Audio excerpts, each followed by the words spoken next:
semana passada foi o conselho de classe, na quarta-feira, né? Aí, eu tava terça e quinta, semana passada, aí troquei a quinta pela quarta. Aí, conselho de manhã, conselho à tarde, não deu para dar aula também. Semana passada eu não dei aula para ninguém. E nem na outra semana, só na segunda, só algumas turmas, entendeu? Aí deu uma atrasadinha na matéria. Entendeu? Não, E meus pesos, professor. obrigado aí. O pessoal mandou mensagem, muita gente mandou mensagem no Instagram, no WhatsApp. E aí, semana que vem ainda vai voltar as aulas presenciais, né? Letícia, por aqui, meu Deus do céu. Prepara o guarda-chuva aí que vai chover. E, e aí vai voltar as aulas presenciais, mas aí como eu vou estar aqui terças e quartas, aí eu vou tentar dar as aulas terças e quartas, entendeu? Uhum. Para ficar melhor. Porque eu acho que só vai ter aula terça e quarta pro ensino médio, pro terceiro ano, na verdade. Só o terceiro ano que vai voltar, então. Só 2 vezes por semana. Isso, Entendi. Melissa, só pro terceiro. Não sei se vai liberar depois, mas também falta 1 mês e meio, gente. É, Você já eu acho muito difícil.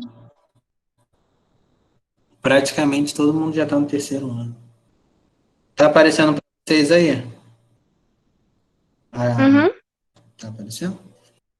Então, hoje a gente vai falar um pouquinho de sociologia, porque geografia a gente já vai para outro capítulo, né? E aí, em geografia, a gente vou ver se semana que vem eu corrijo as atividades com vocês do livro. Aí depois a gente corrige aqui a de sociologia, né? E sociologia a gente está falando sobre trabalho e sociedade, né? E aí, de acordo com como foram surgindo as sociedades, né? Foram. O Arantes, não tem previsão não para voltar às aulas, não. Eu acho que só ano que vem mesmo, para vocês. Eu acho que só o terceiro. A previsão para o ano letivo, eu acho que é dia 20 e pouco. Eu mandei o calendário para vocês, depois eu mando de novo lá. Mando o calendário para vocês no grupo. E a demanda do trabalho, ela foi surgindo de acordo com como cada sociedade foi se estruturando, se inventando, né? E, e a gente falou, vou até voltar aqui um pouquinho para vocês verem. A gente falou um pouquinho sobre Karl Marx, né? São os três filósofos clássicos, né? E foi sobre o Karl Marx, eu acho que não. Cadê o Karl Marx? Então, aqui não, acho que tá na outra parte. Deixa eu ver aqui. A questão do trabalho para Marx e Emile Durkheim, né? Então, Karl Marx, Emile Durkheim e Max Weber dedicaram-se a parte central das suas teorias à reflexão sobre o mundo no trabalho capitalista. De modos diferentes, esses expoentes do pensamento sociológico elaboraram análises que ainda hoje é, ajudam a compreender a sociedade em que vivemos. Quando eu estava fazendo faculdade, né, o professor passou um livro para a gente ler, que o nome era o Socialismo Utópico, acho que era Utópico, não sei se é esse mesmo o nome do livro, era Socialismo Utópico. E ele falava muito sobre essa questão de Marx, né, que ele falava muito dessa divisão de classe, né, da burguesia e do proletariado, né. O Marx diz que a burguesia explora, né, o proletariado, né? Então, o proletariado ele produz riqueza, né, para a burguesia, mas ele não é dono dos meios de produção, ele não ganha nada com isso, somente o, o burguês, né, o dono das propriedades. Ó, Max Weber, ele fala sobre a ética do trabalho, né, e aí mostra aqui, ó, duas pessoas carregando o que seria, né? Ó. Para Karl Marx, a exploração dos trabalhadores é uma marca do capitalismo, combate a desigualdade e exige uma nova organização do trabalho de produção.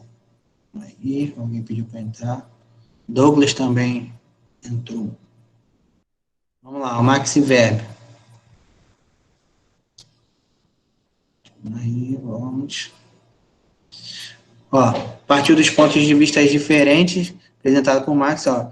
Weber propõe uma compreensão do capitalismo que parte do âmbito cultural em vez do econômico. Para ele, o capitalismo industrial tem sua origem na ideologia puritana calvinista. Então, o homem que trabalhava, né, era digno, né, era um homem bom, né? Com o advento da reforma protestante, a Igreja Católica perdeu o monopólio religioso na Europa e surgiram diferentes vertentes do protestantismo. Né? Ó. Havia uma presença significativa de protestantes entre os empresários e os trabalhadores qualificados nos países capitalistas mais industrializados. Weber imaginou que deveria existir uma relação entre certos valores.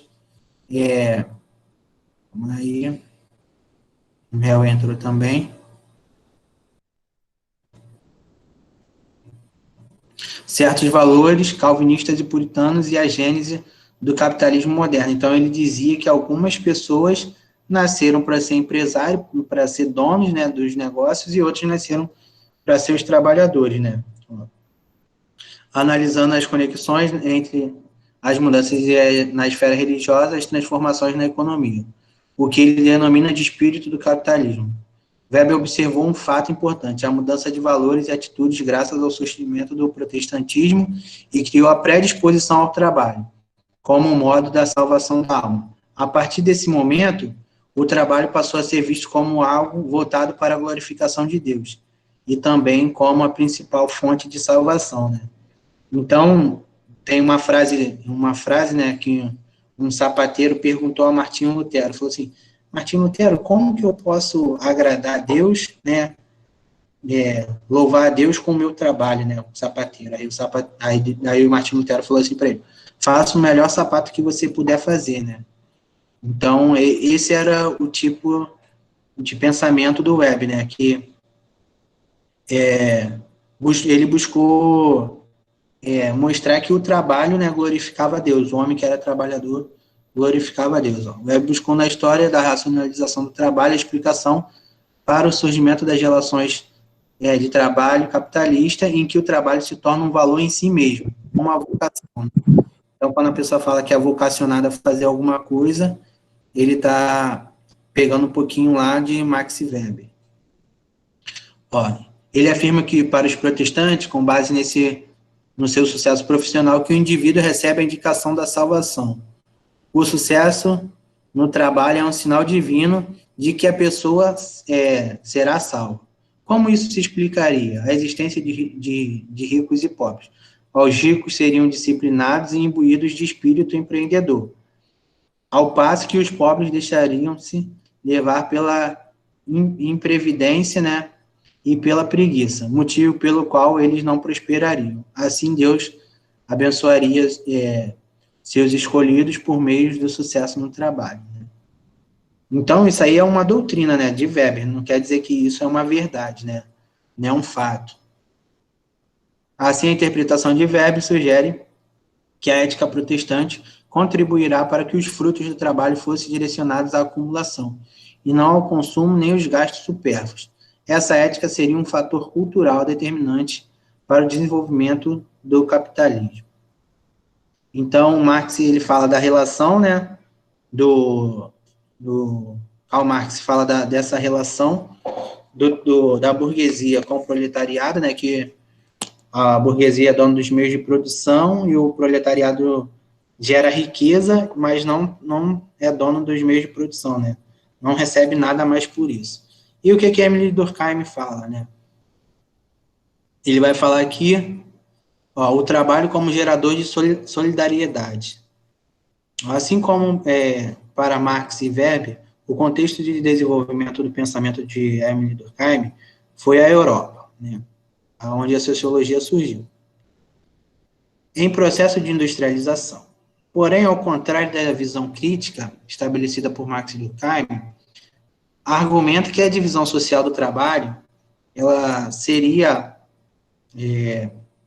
algo positivo, pois possibilitaria a coesão social. O trabalho representa uma esfera primordial para a existência da solidariedade em uma comunidade, diferentemente do senso comum, que costuma definir a solidariedade como sinônimo de ações altruístas. Durkheim desenvolve a ideia de que o trabalho constitui um dos principais vínculos entre os indivíduos de uma sociedade. Segundo ele, a maior ou menor intensidade de especialização da divisão do trabalho pode gerar dois modelos de solidariedade. Como vimos no capítulo 2, né, lá do primeiro ano, como vocês estudaram ano passado, a sociologia é a relação entre o indivíduo e sociedade. O que ele está querendo dizer aqui, nessa solidariedade? Né? Que as pessoas, elas conseguem, né, umas ajudarem a outra através do trabalho, né? E quando você tem pessoas que têm essa solidariedade, né, você tem uma coesão melhor da sociedade, né? É quando a gente tem aquele amigo da escola ou do trabalho, né, que a gente quer levar para a vida toda, né? Então, seria mais ou menos isso que ele está dizendo. Ó, as sociedades pré-capitalistas seriam caracterizadas pela solidariedade mecânica, com pouca divisão do trabalho, como mostra a cena, que representa o cotidiano de uma sociedade maia. Alguém já lavou roupa aí na beira do rio, batendo a roupa na pedra? Não, né? Ninguém. Vou aumentar a foto aqui para vocês verem.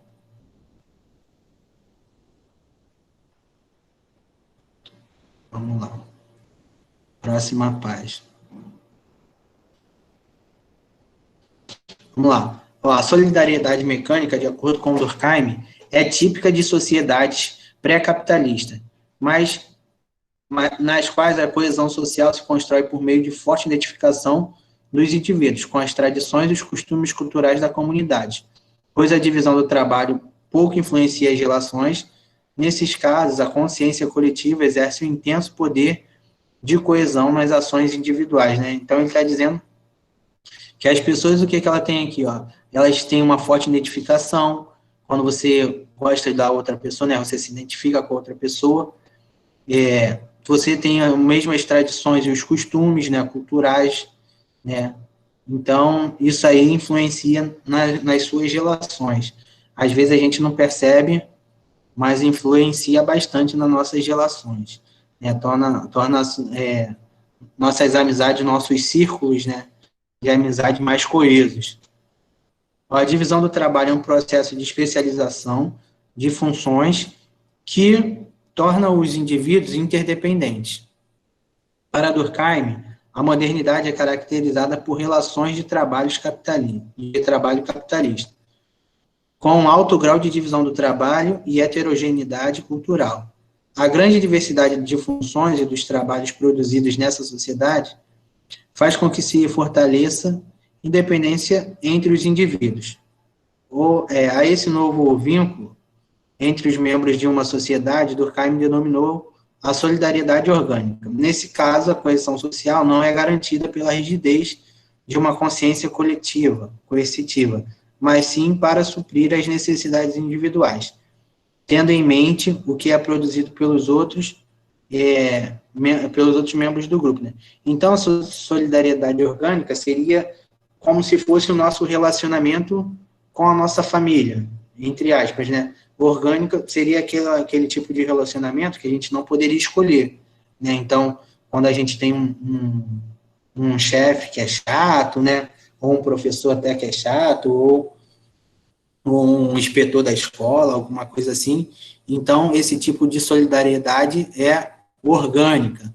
Nesse caso, a coesão social não é garantida, né? Então, não é garantido que vai acontecer aquele tipo de coesão, como é na mecânica, né? Quando você vai por identificação, né? Ó, pela rigidez de uma consciência coletiva, mas sim para suprir as necessidades individuais, tendo em mente o que é produzido pelos outros membros do grupo, né?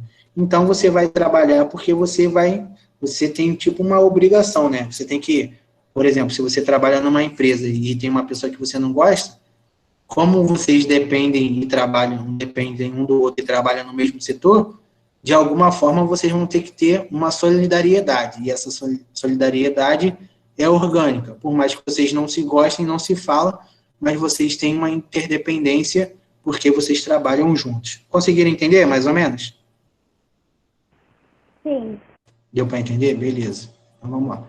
Nesse caso, Durkheim interpreta as tensões sociais criadas pela exploração capitalista como um problema moral, isto é, se a divisão do trabalho não produz coesão social, é porque as relações entre os diversos setores da sociedade não está adequadamente regulamentada pelas instituições sociais existentes, o que gera a anomia, né? A anomia seria a falta dessas regulamentações, né, para se ter uma sociedade mais coesa dentro do trabalho. Então, vamos lá. Essa fotozinha aqui. Trabalhadores costuram sacos de juta em uma fábrica em Manaus em 2013, que serão usados no acondicionamento de café para exportação. A intensa divisão do trabalho aumenta a interdependência entre os trabalhadores, o que dá origem à solidariedade orgânica. Foi o que eu falei anteriormente. Quanto mais dividido o trabalho, mais interdependente ele se torna. Vamos lá, as experiências de racionalização do trabalho, né? Com o crescimento da industrialização, o método de controle da produção de bens materiais passou a ser um componente cada vez mais expressivo do antagonismo entre os interesses de burgueses e dos proletários. A partir da segunda metade do século XIX, desenvolveu-se uma área do conhecimento científico fundamental em normas e funções que visavam organizar o espaço produtivo e aumentar a produtividade do trabalho. Entre as diversas teorias que surgiram, ganham um destaque a do engenheiro estadunidense Frederick W. Taylor. Alguém sabe qual foi que ele desenvolveu? Qual foi a teoria? Alguém sabe? Lembra aí? Não sei. Ninguém sabe? Pelo nome dele. O Taylorismo. Isso aí, Taylorismo. É que ali embaixo. Tá aqui embaixo. Tava em negrito. Aqui propunha estratégias gerenciais fundamentadas em um rigoroso controle de tempo e de movimentos na especialização das atividades e na remuneração por desempenho. Lembra daquele filme dos tempos modernos? Que o Charlie Chaplin vem apertando a porca assim, aí ele para coçar a cabeça e passa a porca e ele tem que voltar correndo? Não sei se vocês lembram desse filme. Eu lembro. Então, vamos lá. A principal característica desse método é a separação entre o planejamento e a execução das atividades. Esse sistema organizacional chamado Taylorismo busca a padronização de todas as atividades de produção definidas pela administração e posteriormente repassadas aos trabalhadores. O objetivo do sistema é o aumento de produtividade por meio de mecanismos que permitam à administração controlar e intensificar o ritmo desse modo, aumentar o lucro dos donos dos meios de produção. E aí aqui tem umas dicasinhas para jogar.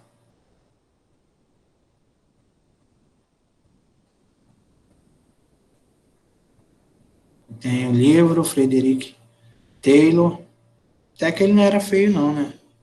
Nascido na Filadélfia, nos Estados Unidos, Frederick Winslow Taylor formou-se em engenharia mecânica em 1883, considerado pai da administração científica, procurou desenvolver métodos científicos para a administração de empresa, visando a eficiência operacional na administração industrial.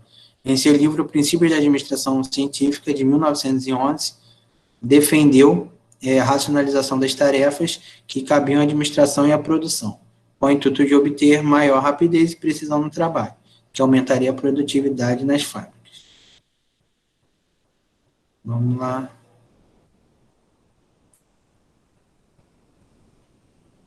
Tem um filmezinho aqui que eles botaram para assistir. Eu acredito que seja tempo... não.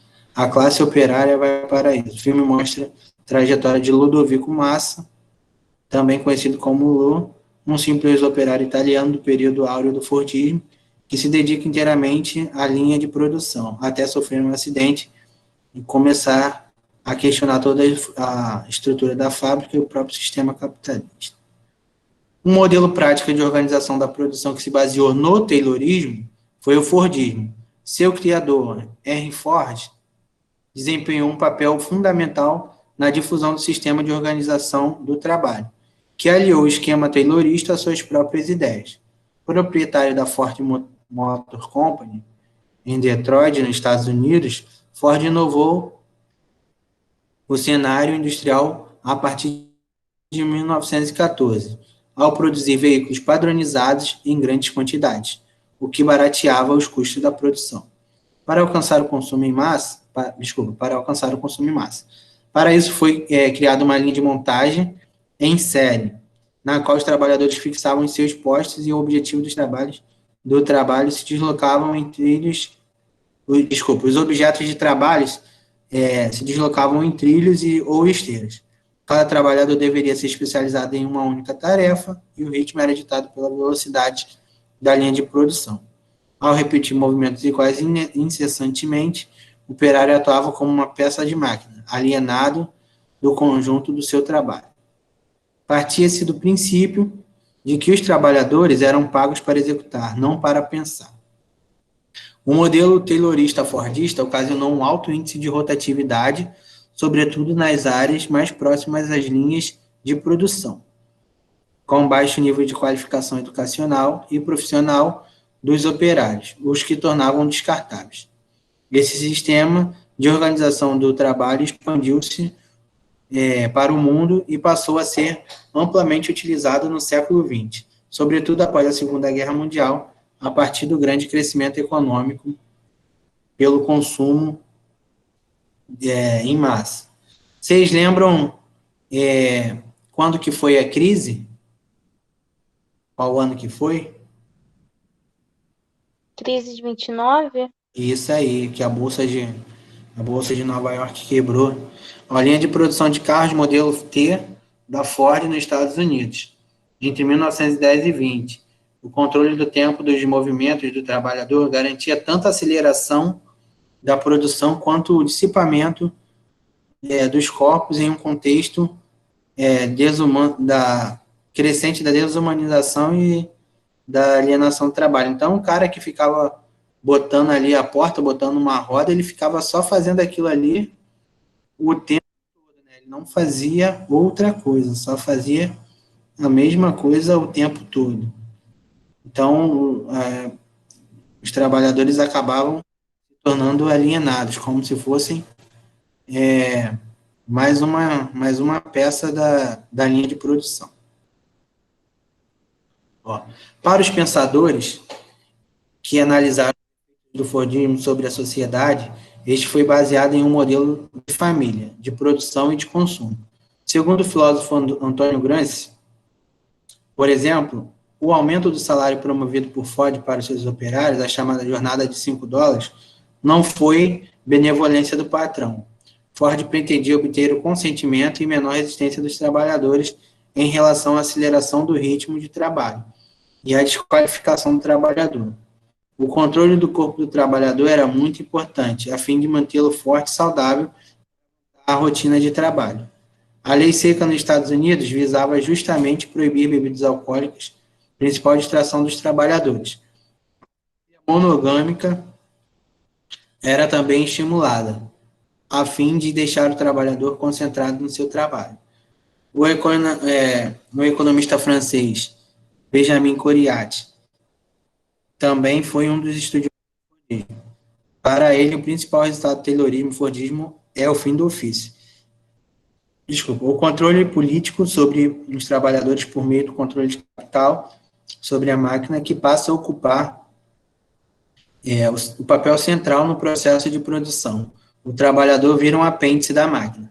Vocês acreditam que nas relações de trabalho de hoje isso ainda continua acontecendo? Ou não? Acho que sim. Alguém mais quer dar uma opinião, falar alguma coisa?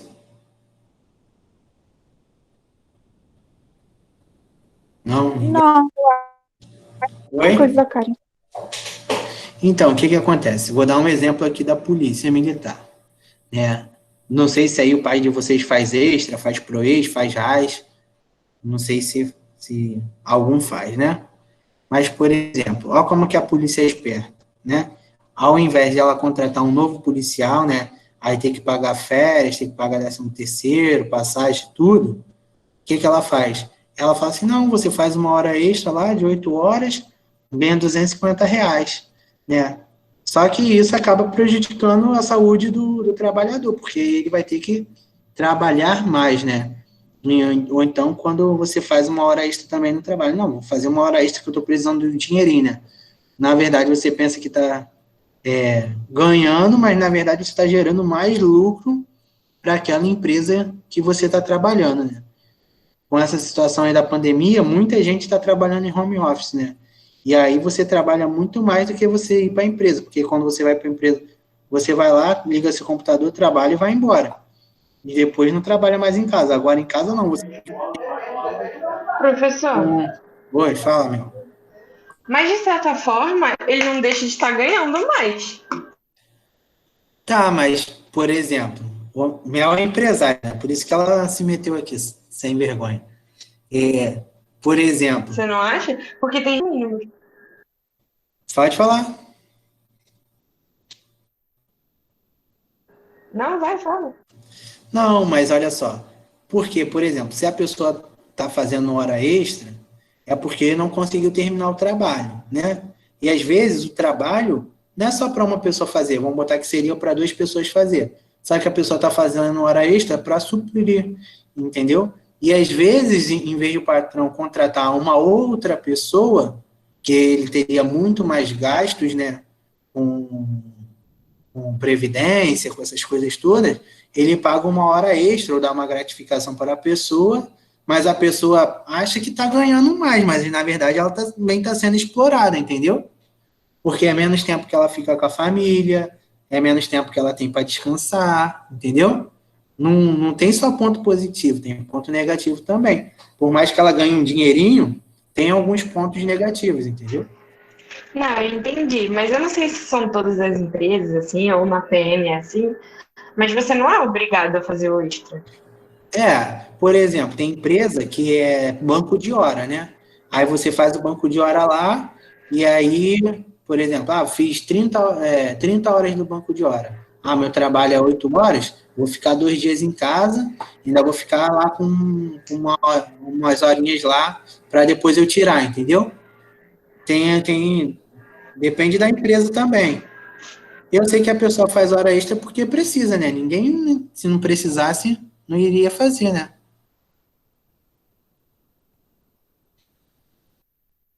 Que cada um sabe a sua Sim, sim. necessidade, onde o seu calo aperta. Por exemplo, eu estou fazendo uma hora extra também, agora na polícia. Mas por quê? Porque eu quero comprar algumas coisas, quero trocar de carro, entendeu? Quero fazer algumas coisas. Mas eu estou vendendo no meu tempo também, né? As 8 horas que eu estou ali, eu podia estar com meu filho, podia estar com a minha família, entendeu? Mas se eu estivesse em casa também, eu estaria com menos dinheiro, entendeu?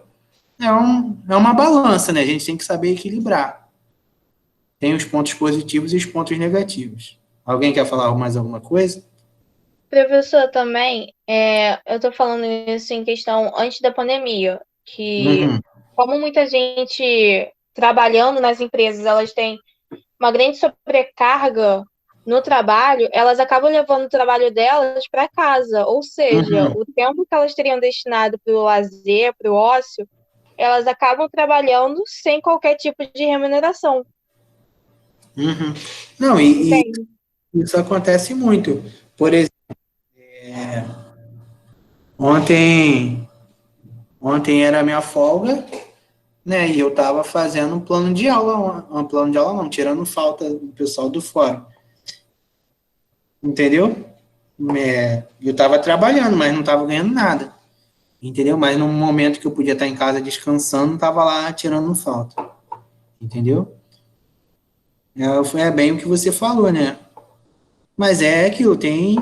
quando você está ganhando, ainda vale alguma coisa. Agora, quando você não está ganhando, porque às vezes a pessoa fica com medo de perder o emprego e fica com medo de perder o emprego e acaba se dedicando mais ao trabalho, né?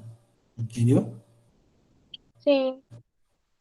Ó, um exemplo assim, vamos botar, a Ana Flávia era da turma de vocês ou era da outra turma? Eu acho que ela era da outra, da 1002. Mas ela era da turma que tava no terceiro ano agora ou era da turma de vocês? Era da nossa turma. Da turma de vocês, né? Sim. Não, 1002.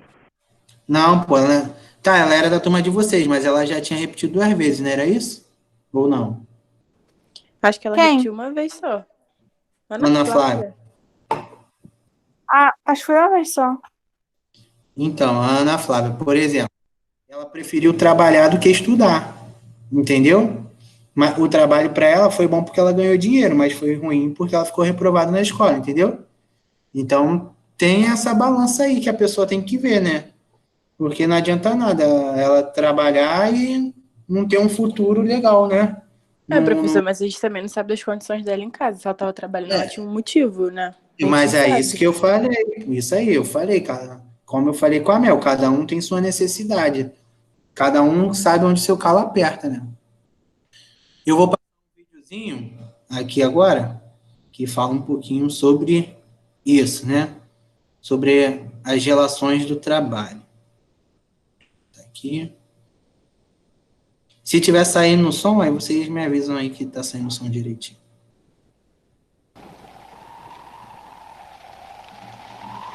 Deixa eu ver se tá com legenda.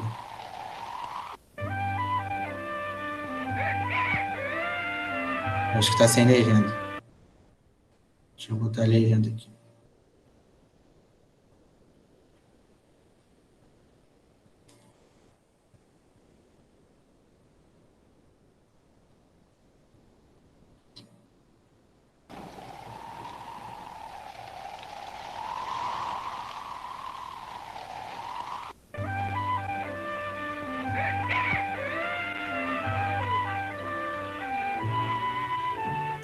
The history of all hitherto existing society is the history of class struggles.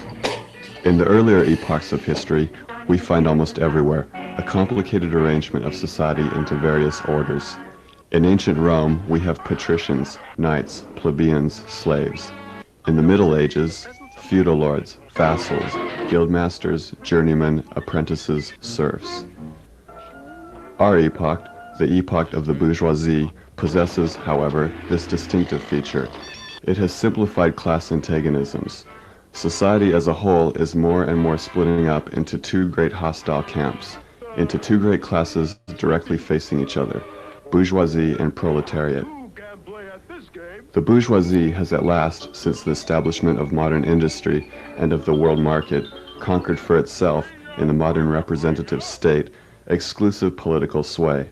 The executive of the modern state is but a committee for managing the common affairs of the whole bourgeoisie. The bourgeoisie has stripped of its halo every occupation hitherto honored and looked up to with reverent awe. It has converted the physician, the lawyer, the priest, the poet, the scientist into its paid wage laborers.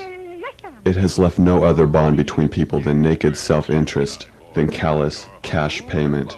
It has resolved personal worth into exchange value, and in place of the numberless indefeasible chartered freedoms, has set up that single unconscionable freedom, free trade. In one word for exploitation, veiled by religious and political illusions, it has substituted naked, shameless, direct, brutal exploitation. By freedom is meant, under the present bourgeois conditions of production, free trade, free selling and buying. The need of a constantly expanding market for its products chases the bourgeoisie over the whole surface of the globe. It must nestle everywhere, settle everywhere, establish connections everywhere. All old established national industries have been destroyed or are daily being destroyed. They are dislodged by new industries, whose introduction becomes a life and death question for all civilized nations. By industries that no longer work up indigenous raw material, but raw material drawn from the remotest zones. Industries whose products are consumed not only at home, but in every corner of the globe. In place of the old wants satisfied by the production of the country, we find new wants, requiring for their satisfaction the products of distant lands and climes. It compels all nations on pain of extinction to adopt the bourgeois mode of production.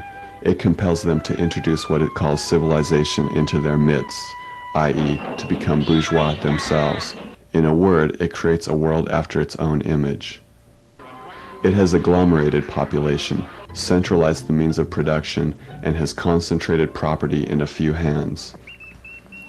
Subjection of nature's forces to man, machinery, application of chemistry to industry and agriculture, steam navigation, railways, electric telegraphs, clearing of whole continents for cultivation, canalization of rivers.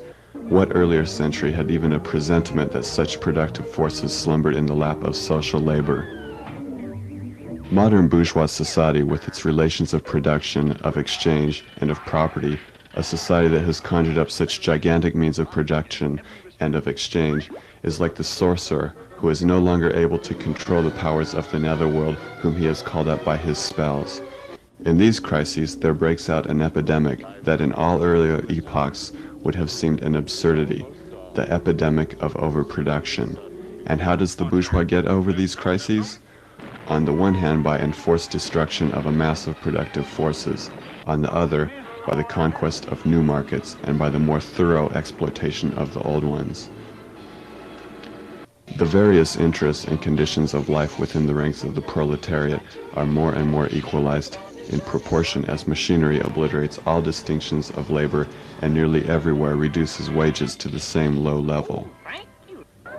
The proletarian movement is a self-conscious, independent movement of the immense majority in the interests of the immense majority. The proletariat, the lowest stratum of our present society, cannot stir, cannot raise itself up without the whole superincumbent strata of official society being sprung up into the air. O que vocês acharam do vídeo? Alguém quer comentar alguma coisa?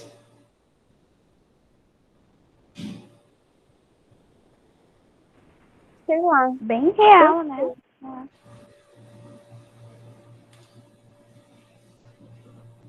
Então, o vídeo, né,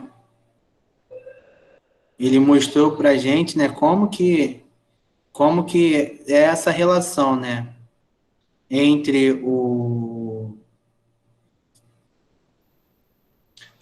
a burguesia, né, que a gente vive agora, né, e o proletariado, como que é essa divisão, né, como que o empresário, ele, entre aspas, explora o trabalhador, né, porque, na verdade, também o trabalhador, ele vende sua força de trabalho para poder também conquistar a sua subsistência, né, o dinheiro para ele subsistir, né.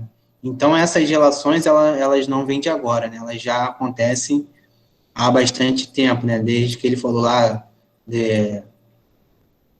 na época do Império Romano, no período feudal, e aí foi se desenvolvendo. Antigamente você tinha mais divisões, né, do trabalho, agora não, agora simplificou, né, o empresário e o trabalhador, né, o burguês e o proletariado. Então vamos lá, sistemas flexíveis de produção. O cenário de crise econômica global nos anos 70 e 80 desferiu um duro golpe, um duro golpe nos investimentos produtivos industriais. Concomitantemente, a expansão das atividades ligadas ao setor de serviços fez com que a indústria tivesse de se reorientar em relação ao mercado consumidor mais segmentado, que passou a exigir maior oferta, maior qualidade e menor preço. O modelo fordista, que tinha se desenvolvido para atender ao mercado de massa, com produtos padronizados e com pouca possibilidade de flexibilização, passou a sofrer crítica. A crise que atingiu o capitalismo na década de 70 criou um ambiente favorável ao surgimento de mudanças que representam o afastamento radical dos princípios fordistas, caracterizado como pós-fordismo. Nesse contexto, passa a se destacar um sistema de organização do trabalho denominado toyotismo, ou onismo. Desenvolvido pelo engenheiro Taishi Ono, da Toyota Motor Company. Apesar de a Toyota ter adotado o modelo na década de 50, só 20 anos mais tarde ele se tornaria paradigma do sistema industrial mundial. Suas características básicas são flexibilização na produção, com a capacidade rápida de alteração dos modelos a serem produzidos, organização da produção e da entrega no momento e na quantidades exatas, tornando-as mais rápidas. Importância da qualidade dos produtos, baixos preços com base na lógica da empresa enxuta, estoques baixos e número reduzido de trabalhadores. O que aconteceu, que na crise na década de 70, por conta desse modo de produção, toyotista, fordista, as empresas ficaram com muito estoque e não tinha demanda, não tinha quem comprasse, os produtos, E aí acabou que ficaram encalhados os produtos e gerou essa crise, Então, o toyotismo, ele surgiu para mudar essa perspectiva, Você, quando, por exemplo, se você fosse comprar um carro, por exemplo, Letícia quer comprar um carro, Aí, se for um Toyota, a Toyota fala, como é que você quer o carro, Letícia? Quero com vidro elétrico, ar-condicionado, banco de couro e quero a roda rosa. Aí fala, tá bom então, Letícia. Então, daqui a 20 dias, você vai vir aqui buscar seu carro. Entendeu? Ele já tem um pré-modelo pronto, Vamos botar que seja um Corolla, já seja pré-pronto, e aí só vai personalizar de acordo com o que a Letícia solicitou, com a demanda dela. Ele não vai ter 10 carros lá, 10 Corollas prontos para vender, não. Ele vai personalizar, a outra pessoa quer um Corolla básico. Aí vai lá, compra um Corolla básico. E outra pessoa, Melissa, quer um Corolla completo. Então monta aí um Corolla completo para a Melissa. Então, o toyotismo veio para isso, para flexibilizar os modos de produção, para você não ter muito estoque, Porque quando você tem muito estoque, você acaba perdendo, porque às vezes um produto que é mais antigo fica lá para trás e você não usa, dependendo se tiver validade, você acaba vencendo, Aquele massa de tomate lá no fundo da geladeira, ou no fundo da despensa, você compra, põe outros na frente e acaba esquecendo de usar, Então, o toyotismo veio para deixar a empresa enxuta, para só trabalhar de acordo com a demanda. O toyotismo promoveu a passagem do sistema de produção estáticos para flexíveis. A flexibilidade na produção está ligada à ideia da fábrica enxuta, pois rompe com o modelo de produção em série que necessitava de muitos trabalhadores. E também, por exemplo, no Fordismo e no Taylorismo, era, por exemplo, a Karen botava a roda, o Arante botava o volante e a Rafa botava o banco. Não, agora não. Agora a Karen faz tudo. Ela põe a roda, põe o volante, põe o banco. A Rafa põe a roda, põe o volante, põe o banco.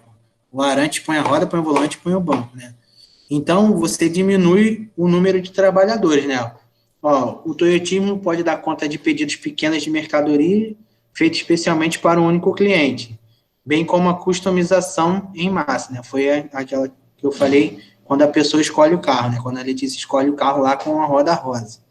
Hoje em dia, pode-se identificar esse modo de produção nas empresas que não possuem lojas físicas e vendem um produto ao cliente antes mesmo de fabricá-lo, o que só ocorre depois das especificações serem definidas pelo consumidor na loja virtual. Eu não sei aí a galera aí da turma aí que é louca por iPhone, mas a Apple, né, já lançou o iPhone 12 com 5G, tela de cerâmica, que é mais difícil de quebrar, e ainda botou opcional. Agora você tem a opção de você comprar o iPhone com o carregador ou sem o carregador, com o fone de ouvido ou sem o fone de ouvido, né? Então, eles estão customizando também essas questões, né? No Brasil, ainda nem chegou o iPhone 12, mas já está tendo, algumas lojas já está fazendo a pré-venda, né? Então, é essa situação aqui que a gente vê, vendem o produto a clientes antes mesmo de fabricá-lo, né? Então, a gente vê que o toyotismo está bem forte ainda na nossa sociedade. O sistema just-in-time, né, adotado pelo toyotismo, se baseia-se na coordenação minuciosa de entrega dos produtos ou matérias-primas para a produção, ou seja, um sistema de terceirização pelo qual não é preciso estocar produtos. Essa produção sob demanda permite que a empresa venda o produto antes de comprar as matérias-primas necessária para fabricá-lo. Caso ocorra qualquer problema na entrega da matéria-prima, toda a produção estará comprometida. É igual como se você comprou um apartamento na planta, né? Você compra, vai pagando, né? Mas o apartamento ainda não existe. E depois que você vai usufruir daquilo que você comprou. Alguém quer fazer algum comentário? Posso continuar? Pode continuar. Então, vamos lá. Enquanto no sistema taylorista e fordista o trabalhador se tornava especialista em uma simples e rotineira função, como eu falei, de só botar a roda, só botar o volante, só botar o banco, o toyotismo desenvolveu a figura do trabalhador polivalente ou multifuncional, que deveria aprender várias funções, apesar de favorecer os aspectos ligados à criatividade do trabalhador, a produção em equipe, a qualificação, entre outros. Esse modelo ainda esbarra nos limites do trabalho alienado, ou seja, o trabalhador continua a ser explorado e a não dominar todo o processo produtivo, né? Então, vamos botar aqui, a gente aqui é professor, é PM, pinta a escola, carrega a cadeira, então, é um profissional, nós somos aqui um profissionais polivalente. E aqui a foto, operários da fábrica de automóvel na província de Aichi, no Japão, em 2014. Apesar dos novos modelos de gerenciamento de mão de obra e da ideologia do ambiente confortável de trabalho, a maioria dos trabalhadores está submetida a uma rotina massificante, marcada pela competitividade e pela insegurança quanto à continuidade no emprego, né? Então, muitas pessoas trabalham com essa insegurança de que amanhã vai estar empregado ou não. Tem outro filme aqui, indicação para assistir. Que é o filme que eu falei, Tempos Modernos, do Charlie Chaplin. O filme retrata uma dura realidade vivida pelos trabalhadores no período da Grande Depressão de 29. É uma crítica às relações e às condições de trabalho no sistema capitalista. Dessa forma, se por um lado o toyotismo provocou grande aumento de produtividade do trabalho, por outro conservou o mesmo nível de controle sobre o trabalhador. Em algumas situações, o controle até aumentou. Um exemplo disso ocorre quando os empregados estão em situação de concorrência para aumento de produtividade. Ao contrário da verticalização do controle taylorista-fordista, com uma rígida hierarquia de comando, o trabalho em equipe do toyotismo gera horizontalização do controle, pois cada operário fiscaliza o outro para o correto cumprimento das tarefas. Como é que eles falaram aqui, deixa eu pegar aqui. O controle sobre o trabalhador até aumentou. Porque como é que isso acontece nos dias de hoje, né? Por exemplo, eu trabalhei na Ambev, né? A maioria aqui sabe que eu trabalhei na Ambev.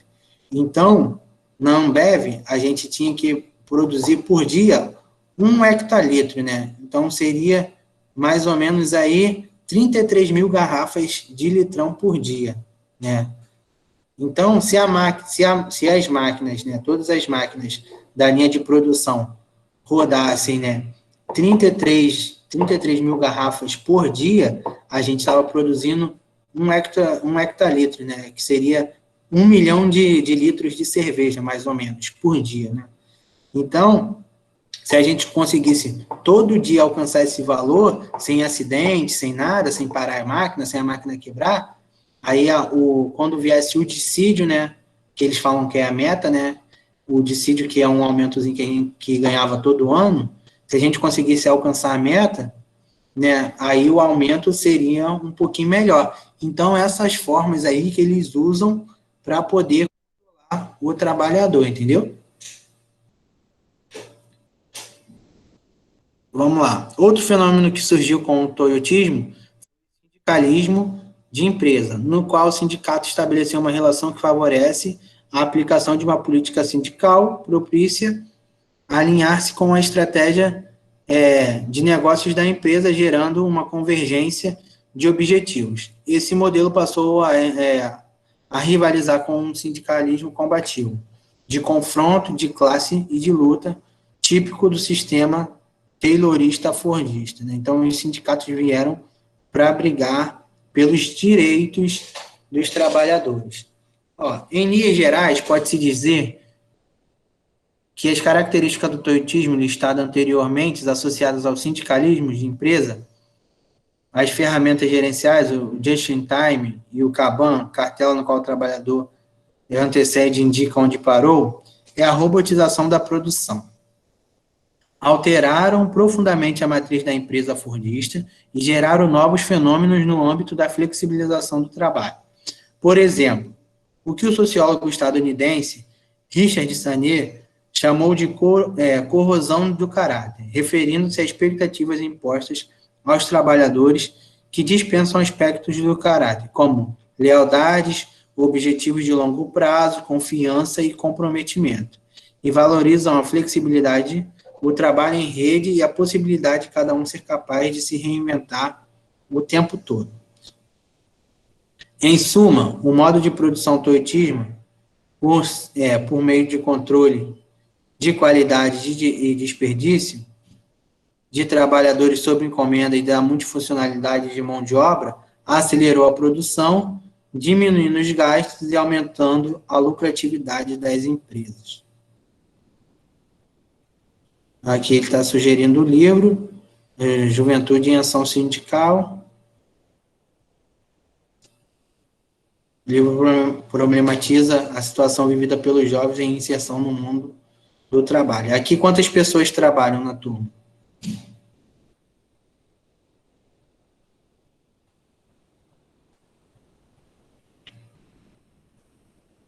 Só você, Mel, que trabalha ou mais alguém trabalha?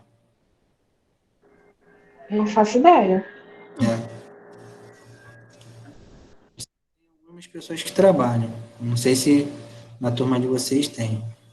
Sindicalismo. Sindicatos são organizações que têm como objetivo a organização da classe operária e a intermediação da relação entre o patrão e o empregado. Eu não vou falar muito isso aqui não, que eu quero acabar aqui. Deixa eu ver se é a última página. Não, ainda tem um pouco. Então, vou acabar essa página aqui, e aí a gente vai parar para vocês também, para ela não ficar muito maçante, e depois, na semana que vem, a gente termina. Vou parar nesse ponto, então. Trabalho no cenário atual, avanços e retrocessos. Acho que tem um videozinho aqui também. Né? Então, vou parar aqui no 5 aqui, no tópico 5, e aí na semana que vem a gente continua. Alguém quer falar alguma coisa, fazer alguma pergunta? Saber alguma coisa? A Isabela tem um modelo. Tudo bem. Mas você trabalha direto ou só quando tem